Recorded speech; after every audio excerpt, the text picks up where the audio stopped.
Welcome to Tenor Tech, where I solve the problems you didn't even know you had. Start by defining QC as the measured quantity you will log transform. Identify the numeric value and its units. For example, QC equals 3, 5e4 per ml. Decide whether you need log 10 for orders of magnitude or ln for continuous growth models. Write that choice next to QC and keep units visible. If QC is 0 or negative, stop and reconsider measurement or add an offset of 1e9 before logging. This prevents undefined logarithms and preserves scale information.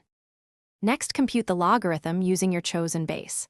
For log 10, compute log 10 3, 5e4, which equals approximately minus 3, 455. For natural log, compute ln 0, 001, which equals approximately minus 6, 907.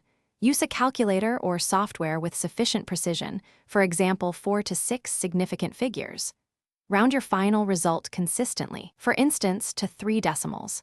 Keep the rounded value and the original QC together for traceability and records.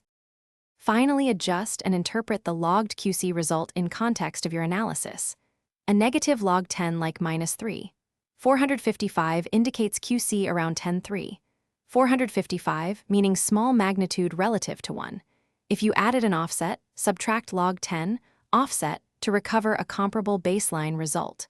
Report the log base explicitly, the rounding precision, and the original QC with units. Provide both numeric log value and its interpretation, for example QC approximately 3.